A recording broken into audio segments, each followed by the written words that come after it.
O que é esse parecer, né? É uma opinião jurídica fundamentada sobre um determinado caso que ele vai passar, né? Um caso concreto. Então, ele vai passar para vocês um caso concreto e ele vai liberar na próxima semana, né? Na terça-feira da próxima semana, eu imagino que ele esteja liberando o caso. E aí vocês vão ter que fazer um parecer, né? Sobre o caso que ele passou. É algo simples, não é algo tão complicado. Mas o que é que vocês vão ter que fazer? Vocês vão ter que pegar os fatos, né? Os fatos que estão sendo comentados, né? Nesse caso concreto que o professor trouxe, e linkar, associar com os fundamentos, aquilo que a gente aprendeu ou está aprendendo em sala. Então, se for um caso, por exemplo, que envolva, né, direito à vida, vocês vão pegar em tratados internacionais, Constituição, né, leis infraconstitucionais, onde é que a vida é defendida, e aí vocês vão discorrendo e utilizando artigos, né, desses tratados, dessas leis em sentido amplo. Mais lá na frente, quando tiver o caso concreto mesmo para valer, né, quando estiver disponibilizado, eu pretendo, né, auxiliar vocês de todas as formas nos JEDs. Então, quem tiver dúvida pode trazer para mim, pode falar no WhatsApp, que essa questão de escrever, de fazer parecer, eu adoro. Então, sem problema. Vocês podem compartilhar.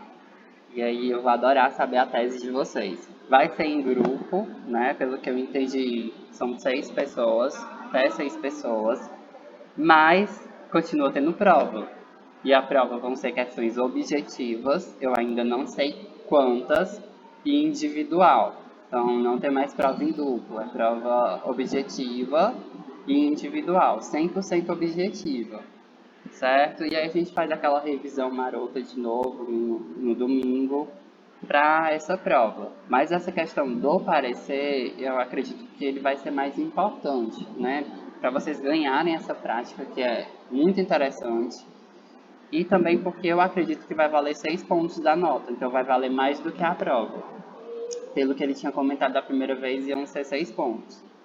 Então a prova vai ficar valendo 4 e o parecer 6. Então eu, né, me dedicaria a esse parecer. O monitor está aqui disponível, mas não adianta, né, na madrugada anterior à entrega do parecer, vocês me procurarem porque eu já vou estar dormindo. Então vamos fazer antes.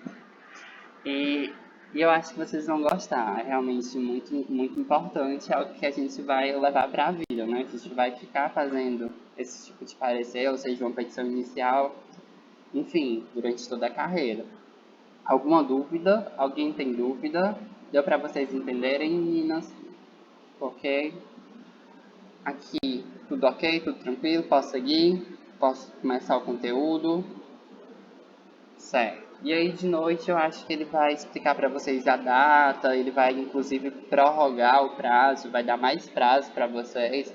Eu queria liberar hoje, não conseguiu, porque enfim ele estava doente, teve todo um atraso, mas ele libera hoje o caso, hoje não, né? Ele fala com vocês hoje, libera o caso próxima semana e aí prolonga o prazo para vocês poderem, né, ter um tempo bem razoável para fazer. Então vamos começar aqui. Vou compartilhar com você.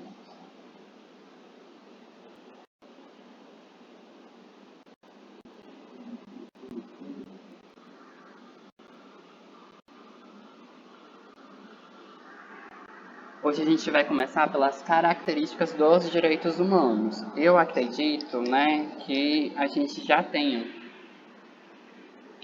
visto um pouco disso de uma forma assim não tão aprofundada nas aulas anteriores, mas hoje a gente vai, né, aprofundar essas características que são extremamente importantes para vocês entenderem, né, mais lá na frente a questão dos tratados, como funciona, qual é a lógica dos direitos humanos. Então tudo isso vai ser muito importante. Eu acho que isso daqui é o pilar, é a base. Porque se vocês entenderem direitinho como funcionam essas características, vocês vão até poder entender o restante do conteúdo com mais facilidade, certo? E aí, vamos começar pela primeira característica, que é a universalidade, né? Essa universalidade diz que os direitos humanos são de todas as pessoas, né? independente, né, de gênero, é, condição financeira, de raça, orientação sexual. O direito humano, ele está ali para proteger todo e qualquer ser humano, independentemente. Então, todos temos a dignidade, né, a dignidade humana, e essa dignidade ela tem o mesmo valor, independente da característica do indivíduo, né, independente da característica da pessoa. Então, essa universalidade, ela está muito ligada também com a característica da inerência, que é como se o direito humano ele fosse inerente ao ser humano, né? É algo que faz parte do ser humano. Basta você ser humano para ter esse direito e ter também, né, a condição de ser protegido por esse direito. Então, ele abarca, né, todo e qualquer ser humano, e ele envolve tanto o plano interno quanto o plano externo. Então, ele vai pegar, né, estados, né, individuais, como países, e tanto aspectos globais, internacionais. E a gente já viu que essa característica, né, da universalidade, essa característica global, ela começou mesmo para valer depois da Segunda Guerra Mundial, com a questão, né, da Declaração Universal dos Direitos Humanos, Declaração Universal. Então, daí a gente já sabe que tem essa intenção, de fato, de ser algo globalizado, que envolva todas as sociedades, independentemente da cultura.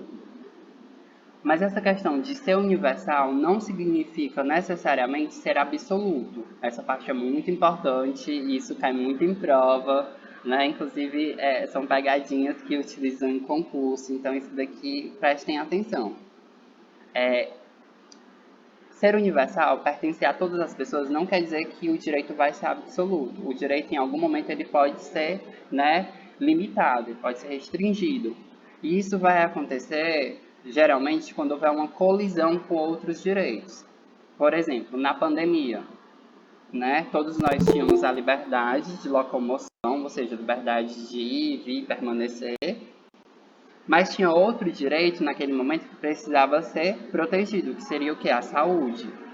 Então houve essa colisão entre direitos. De um lado a gente tinha a saúde, né, da sociedade que precisava ser protegida, e do outro a liberdade individual de ir e vir, que também precisava ser protegida. E aí como é que a gente resolve isso?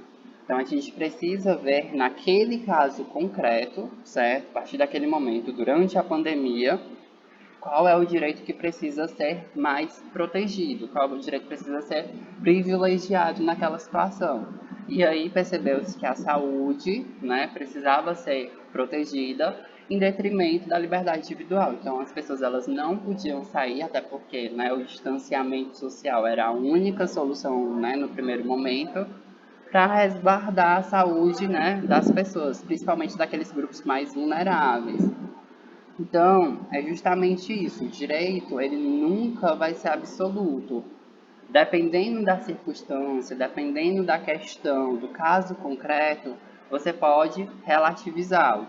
E aí esse parecer, eu acredito que ele vai estar muito ligado com essa questão. Ele vai trazer um conflito entre direitos e aí vocês vão ter que dizer qual desses direitos, né, na opinião jurídica de vocês, deveria prevalecer, né? E aí vocês vão ter que embasar o porquê que vocês acham que aquele direito deve prevalecer em detrimento do outro. Então aqui já fica nessa dica e também já fica o lembrete, né? Os direitos humanos eles não são absolutos, na verdade eles são relativos.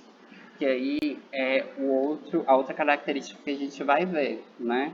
Que é justamente essa questão dele poder ser relativizado quando estiver, né, em confronto com outros direitos ou quando ele estiver também em confronto com outras normas.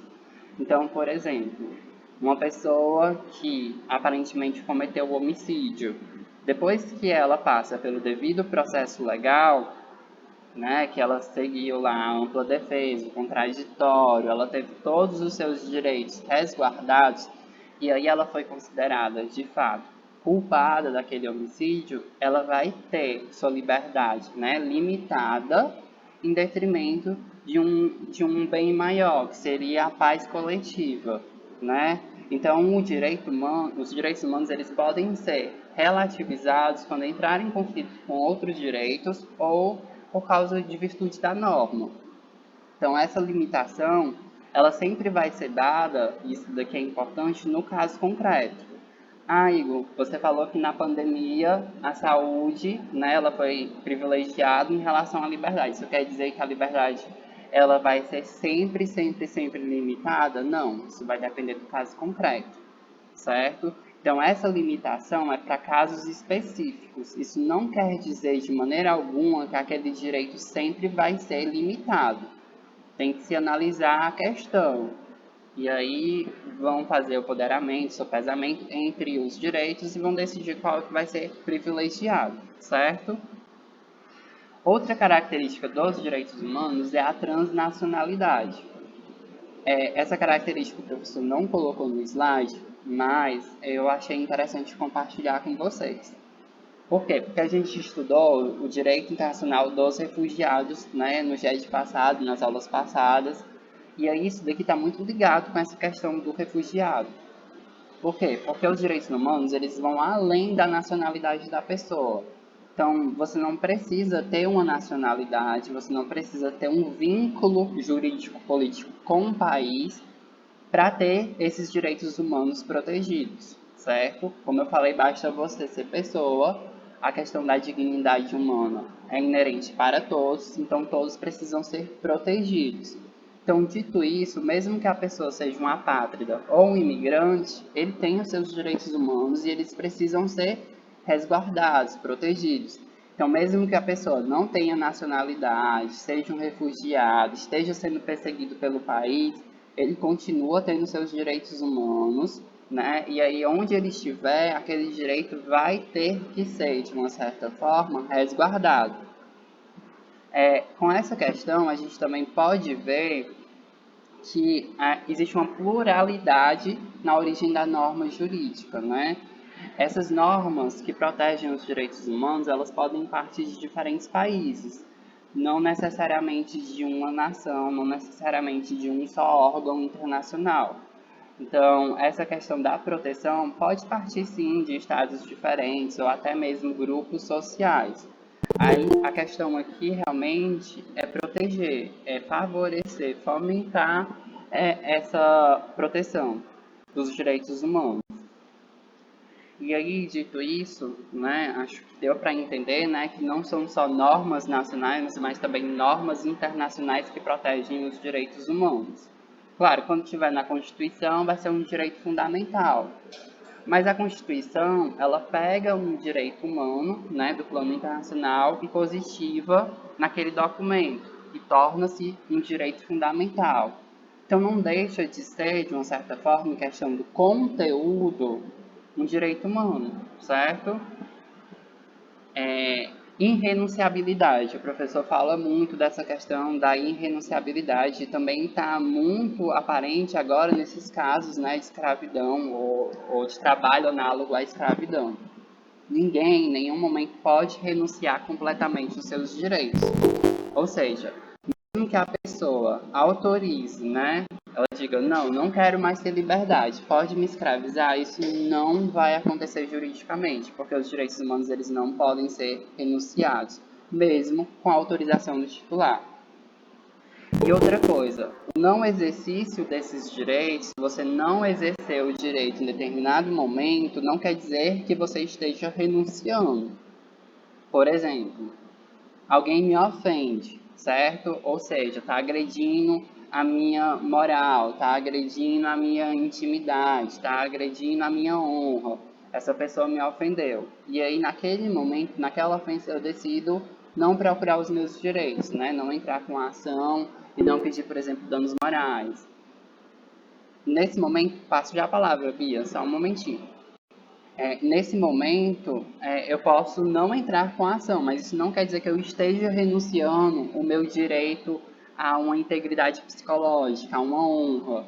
Eu simplesmente decidi naquele momento não agir, mas se no futuro isso acontecer de novo e eu quiser entrar com a ação, eu vou poder, porque eu simplesmente não exerci os meus direitos naquele momento, mas eu não renunciei, eu continuo com eles. Pronto, Bia, pode falar. Tem gente pedindo para entrar aí. Tem gente pedindo pra entrar. Eu já aceitei todo mundo. Não apareceu mais ninguém aqui. Deixa eu verificar. Qualquer coisa pede para eles tentarem de novo, por gentileza, Bia. Porque aqui tá ok. Todo mundo que pediu deu certo. Eu vou até tentar passar o link novamente, só um momentinho.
Pronto, repassei lá o link, eu acho que vai dar certo. Obrigado, Bia. Ah, pronto. Perfeito, perfeito. Então vou continuar aqui, fechar aqui.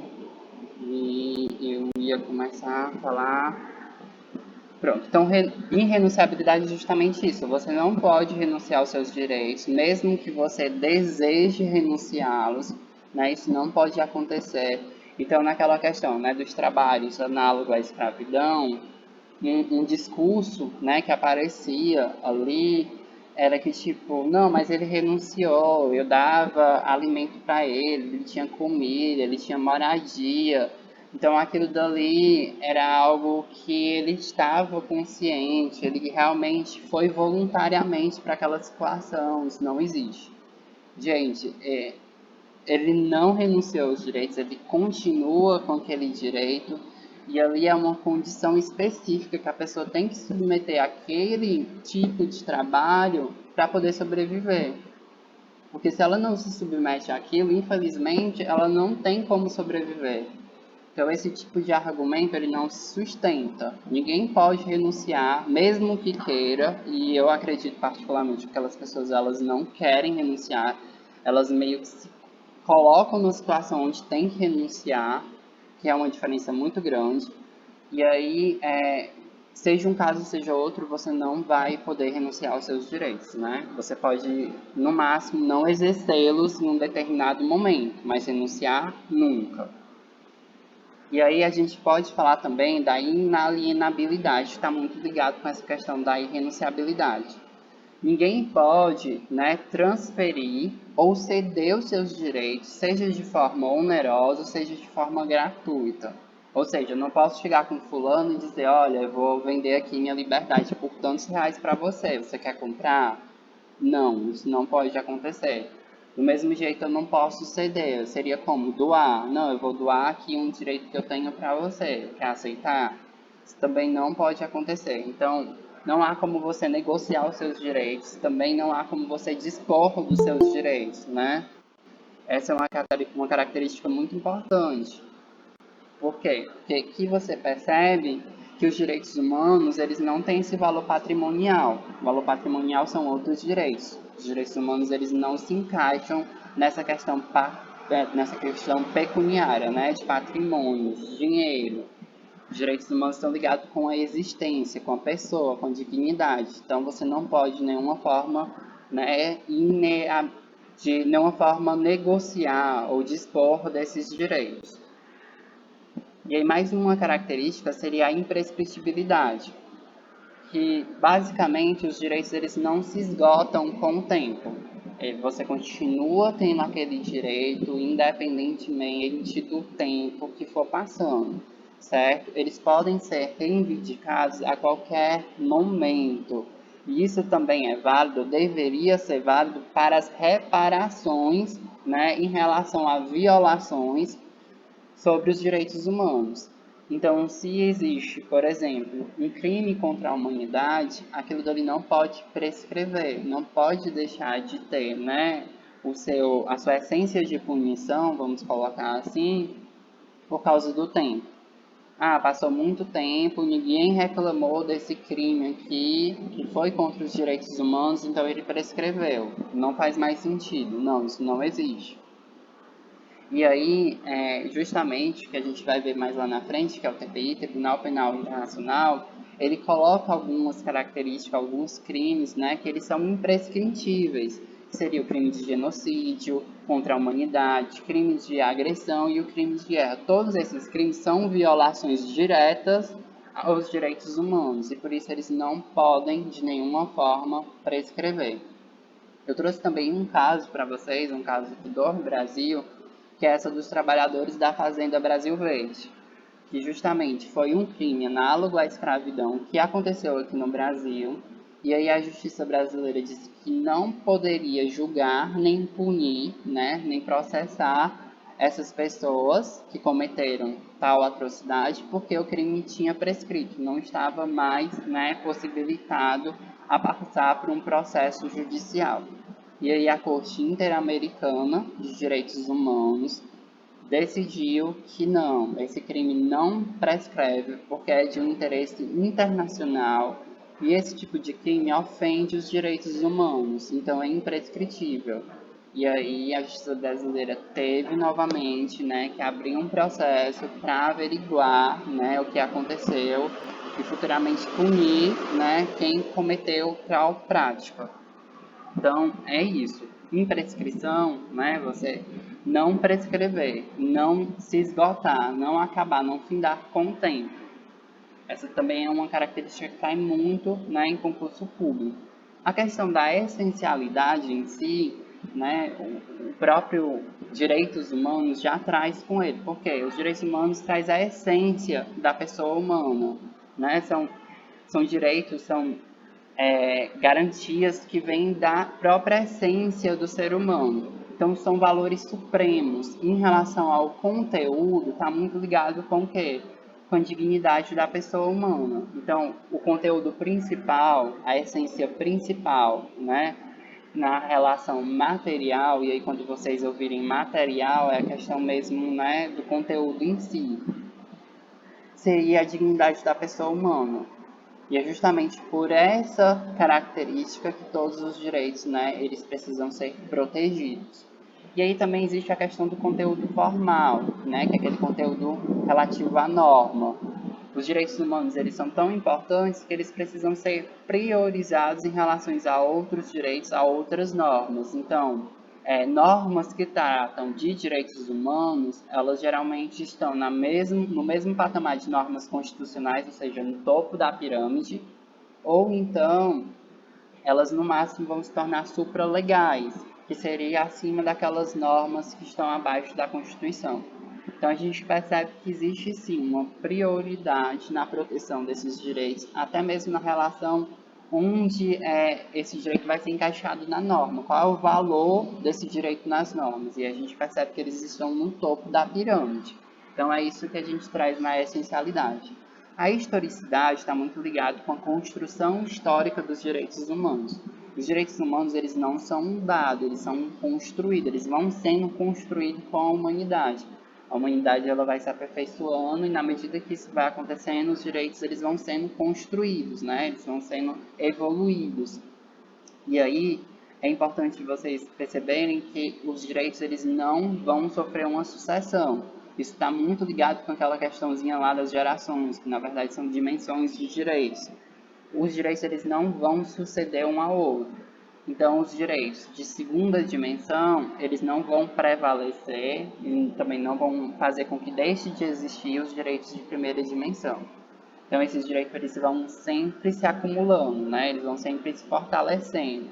Eles jamais vão substituir uns aos outros, certo? Então, essa historicidade é realmente um contexto histórico-evolutivo. Os direitos humanos eles vão se evoluindo, né, na medida que o tempo vai passando. E aí a gente vai para uma outra característica, que essa daqui também, se eu não me engano, o professor não coloca no slide, que é a inexaurabilidade, né? Essa questão significa que os direitos humanos, eles não são, né, eles não são taxativos, eles podem sempre se expandir. Então, se a gente tem, né, um rol, por exemplo, na Declaração Universal dos Direitos Humanos, com 30 artigos, né, trazendo 30 tipos de direitos, aquilo não quer dizer que os direitos humanos terminem ali, né? Somente aqueles direitos vão poder existir. Não. Eles vão sempre poder se expandir, eles vão sempre poder se construir. Está muito ligado com a historicidade, né? Eles vão sempre poder estar evoluindo. Então, sempre pode ser, né, acrescido novos direitos. E aí isso está muito ligado também com o caráter dinâmico da sociedade.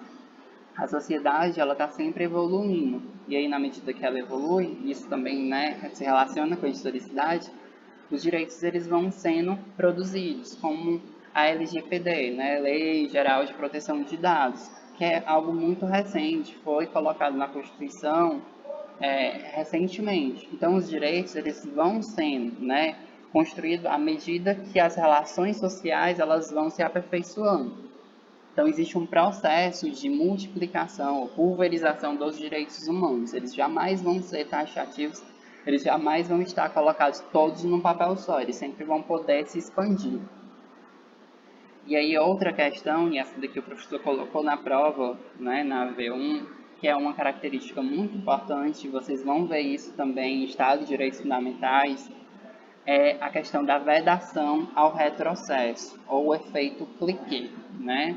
Esse é outro sinônimo. Os dois são os mesmos, só que são sinônimos, certo? E aí essa vedação ao retrocesso simplesmente significa que os direitos humanos eles não podem retroceder. Você não pode retroceder numa conquista, né, que a sociedade, o cidadão, né, fez naquele momento. Ele jamais vai poder, né, ir para trás, ele jamais vai poder ser protegido menos como era, né, antigamente. Eles sempre vão estar sendo muito ligados com a expansividade, eles sempre vão estar se expandindo, evoluindo e evoluindo para frente, jamais para trás. E aí isso é tão importante que a gente pode verificar que os direitos humanos, os direitos fundamentais, eles estão na Constituição como cláusula pétrea. Né? Você não pode, mesmo por emenda constitucional, modificar aqueles direitos, tirar aqueles direitos que foram positivados na Constituição. Aquilo não pode ser mexido. Então, você pode, sim, acrescentar direitos, você pode aperfeiçoar direitos, melhorá-los, né? Protegê-los de uma forma mais específica, de uma forma mais assertiva, mas jamais você vai poder retroceder. Isso também é visto em manifestações, em decisões do Supremo Tribunal Federal. Né? Existem decisões do Supremo Tribunal Federal que eles colocam lá. Olha, esses direitos foram conquistados a partir de luta, né? Luta da sociedade, e a gente não pode desconstruir isso. Daqui veio de muita demanda, de muita... teve uma conquista muito grande e a gente não pode simplesmente retroceder. Então, isso é utilizado até mesmo em decisões judiciais do Supremo. E aí a gente termina as características. Eu queria saber se vocês têm alguma dúvida. Ficou alguma dúvida ou deu para entender tudinho? Tá tudo certo? Tá tranquilo até aqui? Deu para entender mesmo?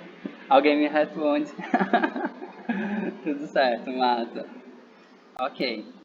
E aí a gente vai ver agora um conteúdo que eu acho que o professor não começou nas turmas da noite, né? Ele só fez aquele debate lá no evento cultural, né, que teve.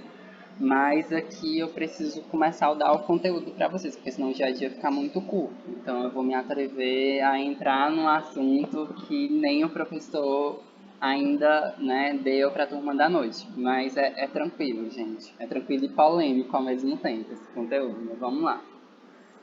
A gente precisa entender, né, que nessas características dos direitos humanos, a gente pode perceber uma concepção holística desses direitos. E o que é essa concepção holística dos direitos? É que eles estão em todos os lugares. Está muito ligado com a universalidade. Os direitos humanos, eles se complementam e eles estão vinculados uns aos outros. Então, se eles estão se complementando e eles estão associados uns aos outros, não existe uma hierarquia entre os direitos. Mas a gente viu que naquele caso específico, o direito à saúde podia ser privilegiado em detrimento à liberdade. Ok, um caso específico, mas isso não quer dizer que eu possa colocar o direito à saúde sempre como prioridade. Em um caso específico, o direito à saúde ele pode ser aquele que vai ser restringido, que vai ser relativizado. Então, não há uma regra, né? O que tem que ser feito é analisar o caso concreto. E daí a gente percebe que não existe uma hierarquia. E isso é muito importante justamente para a gente saber fazer aquele parecer jurídico. Que a gente tem que partir de uma concepção que os direitos eles não têm hierarquia. Então, se aparece um caso onde a vida aparentemente está sendo violada em detrimento, né, por causa de outro direito, eu não posso simplesmente dizer que a vida é aquele direito absoluto que precisa ser sempre protegido. Não, não existe uma hierarquia. A gente precisa analisar de fato. Então, também existe, né, outra característica que vem, né, dessa complementariedade, dessa indivisibilidade dos direitos, que seria, se você viola um direito, isso repercute nos outros. É como se você estivesse violando todos os direitos. Por exemplo, se eu violo, né, o Estado viola o direito à educação, né, do cidadão, ele vai estar violando indiretamente o direito à liberdade de expressão, o direito à informação, porque aquela pessoa ela não vai ter acesso a uma educação mínima de qualidade para poder se expressar de uma forma consciente, livre e informada. Então a gente percebe, né, que comprometer um direito seria comprometer todos eles. Então é justamente nisso que a gente vê que existe uma indivisibilidade entre esses direitos. Isso também reforça a questão da proteção internacional dos direitos humanos. Porque se você protege de um, você tem que proteger todos. Não tem como você colocar uma hierarquia entre esses direitos. E aí, né, a partir dessa visão holística, a gente tira 3 características principais, certo? Que são muito parecidas e alguns doutrinadores até colocam elas como sinônimos, que seria, né, a indivisibilidade, a interdependência e a interrelacionalidade entre os direitos. Então, a indivisibilidade é justamente essa questão que esses direitos, eles estão sempre se cumulando, eles estão sempre se acrescentando. E não só isso, eles também se fortalecem. Eles vão, na medida que vão, né, se agregando, eles vão se fortalecendo. E aí, repito, não existe de forma alguma hierarquia entre eles. Eles estão no mesmo patamar. Existe uma paridade entre eles. A interdependência está muito ligada com aquela questão de que se você ofender um direito, você está ofendendo todos. Porque eles estão, né, ligados entre si. Então, um direito, de uma certa forma, depende do outro direito. Eu preciso ter uma educação de qualidade para ter minha liberdade de expressão preservada. Então, é um direito se relacionando com o outro. Um vai complementar o outro. Já a interrelacionalidade, ela também está ligada com essa questão de que a gente não pode, né, ver os direitos humanos como uma tirinha. Ah, eu vou analisar aqui o direito à vida separado dos outros direitos. Não, a gente tem que verificar os direitos como um sistema. Então, a gente tem que pegar tudo que envolve os direitos humanos, e isso não só os direitos em si, mas também como as normas. A gente precisa pegar aquelas normas que tratam de direitos humanos para analisar um direito específico. Eu nunca vou poder utilizar um direito específico sozinho. Eu preciso ver todo o contexto. Eu preciso entender que ele está dentro de um sistema, certo? Então essas seriam as 3 características principais, que está muito ligado com essa visão holística dos direitos humanos. E aí, a gente entra nesse debate, nessa dicotomia, né, que aparece muito depois da segunda Conferência Global dos Direitos Humanos, que seria, né, o universalismo dos direitos humanos versus o relativismo cultural. A gente já percebeu que os direitos eles são universais, né, que eles servem para todas as pessoas. Todos devem ser protegidos, mas existe um discurso que está muito ligado com o relativismo cultural, que esses direitos, né, eles têm que ser relativizados quando se fala de uma cultura, de um aspecto cultural, de grupos sociais específicos. Não existe, né, na visão dessas pessoas que defendem o relativismo, uma noção global, uma definição global do que seriam direitos humanos. Os direitos humanos, eles na verdade seriam moldados por cada cultura. Cada cultura teria os seus direitos mínimos a ser protegidos. E aí entra um conflito, porque eu tenho o universalismo dizendo, não, esses direitos aqui, todos eles precisam ser protegidos, é um mínimo ético que precisa ser garantido. E do outro lado eu tenho o relativista dizendo, não, depende da cultura, se ela quiser proteger esse direito, ótimo, se ela não quiser, também é uma garantia que lhe resguarda, é algo que lhe assiste, ela decide. E aí entra, né, nesse conflito. Mas vamos verificar cada um dos dois de uma forma mais aprofundada. Os universalistas, como eu disse, eles defendem essa questão que todos são titulares de direitos, então logo eles são universais, que vem da Declaração Universal dos Direitos Humanos, como eu falei para vocês. Então, os direitos humanos, eles independem do grupo social, da cultura, das características daquele povo. Eles vão ser, né, um patamar específico, precisam ser garantidos para todas as pessoas, para toda a sociedade, uma sociedade global. E aí também está ligada à inerência, né? Aquela primeira característica que eu falei com vocês. É inerente do ser humano.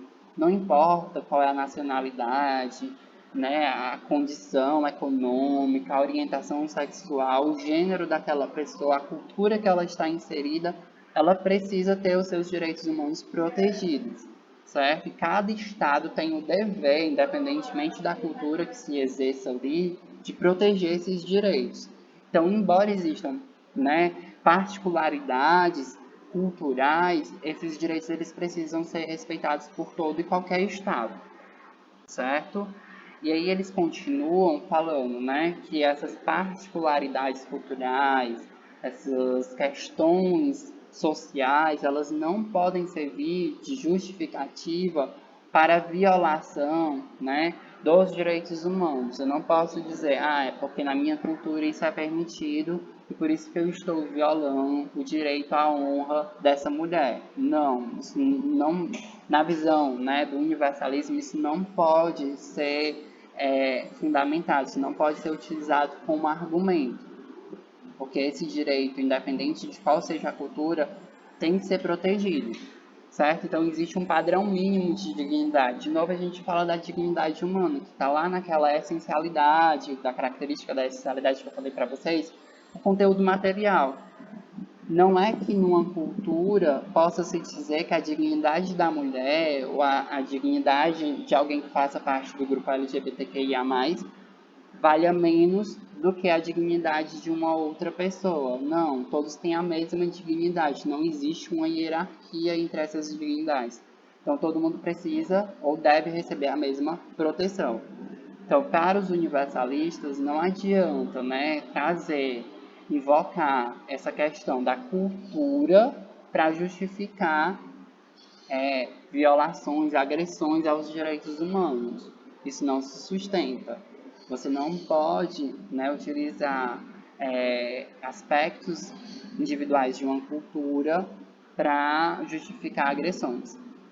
Então, isso é muito defendido pelos países ocidentais, como na Europa, os Estados Unidos, o Brasil. Então, eles têm muito essa visão universalista. E aí a gente entra num conflito com os relativistas, né, que defendem esse relativismo cultural, que a gente já vai ver, que são mais do Oriente, né? Alguns países da Ásia, alguns países, né, no caso da África, são os países do Oriente que vão defender essa questão do relativismo cultural. E aí o que é que seria esse relativismo cultural? Eles afirmam que os direitos humanos eles precisam ser relativizados, ou seja, limitados quando entram em conflito com aspectos culturais ou aspectos sociais. Então, se uma determinada sociedade, né, tem um determinado valor que está em conflito com os direitos humanos, o que deveria prevalecer ali seriam, no caso, os aspectos culturais daquela sociedade, não os direitos humanos. E eles também, né, afirmam que não existe, de fato, uma concepção, um conceito universal para os direitos humanos. Cada cultura teria, na realidade, a sua percepção sobre o mínimo ético, né, existencial ligado à pessoa humana. Então, cada cultura iria estabelecer até onde os direitos humanos podem ir. Não existe uma visão global. Isso é uma visão realmente de cada cultura. Então, cada sociedade vai definir o que seria o